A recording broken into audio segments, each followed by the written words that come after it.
girl can write her name by the time she's 1 month old. But my mom wasn't proud of it. She erased the letters with a look of disgust. And my dad only liked boys on the day he got out of the hospital.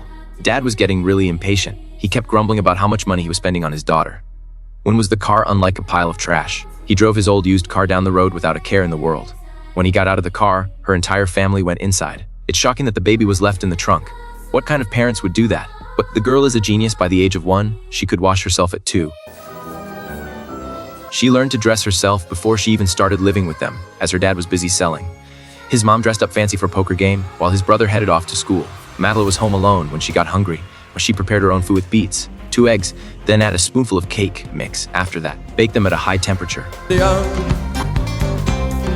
A plate of waffles was prepared and waiting at the favorite magazine stand, but all the magazines at home had already been read.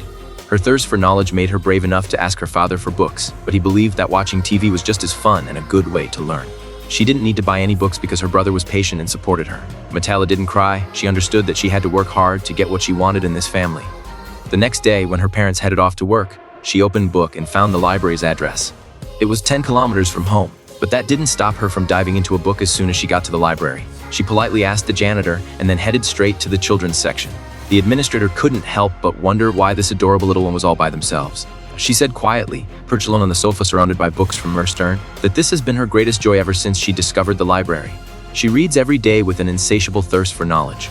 Once she'd plowed through all the children's books, she began to dive into other genres. The janitor who'd been following Matela for months was truly inspired by her passion for learning. She expressed her opinion and requested a library card, but she could bring her books home and read them, which saved her time commuting. But she knew that Matila was 7 years old. The flaws in her family made her envious of the close relationships other kids had with their parents. But books opened up a world of endless imagination for her and helped her feel less alone. She was old enough to go to school, so she asked her dad for permission. However, her father mentioned that she was only 4 years old. Her mother was morbid and mentioned that she was already 5 years old. But in reality, it's Matila. Even her brother's teasing didn't get her attention. She went to her room all by herself. Her tears fell onto her books.